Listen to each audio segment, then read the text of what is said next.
2024 ని ద్రౌపది ముర్ము గారు ఆమోదించడంతో ఈ బిల్లు చట్టంగా మారింది. దీని ప్రకారం UPSC, NDA, RRB, SSB, JEE, ఎన్ఈడి, నీట్ లాంటి పరీక్షల్లో ఎటువంటి మాస్ కాపీయింగ్ కానివ్వండి, ఎటువంటి చర్యలు జరిగినప్పటికీ, హోమ్ మ్యాచ్ షీట్ లాంటి తారుమారు కానివ్వండి, ఎటువంటి చర్యలు జరిగినప్పటికీ వారిపై 3 నుండి 7 నెలల వరకు లేదంటే 3 ఏళ్ల నుంచి 10 ఏళ్ల వరకు జైలు శిక్ష విధించగా ఈ చట్టం రావడం జరిగింది.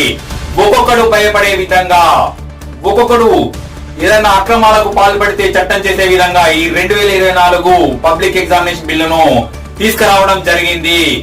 ఇదే విధంగా ముందుకెళ్లాలి. 20 రకాల నేరాలను ఇందులో పొందుపరచడం జరిగింది ఆయా శిక్షలకు అనుగుణంగా.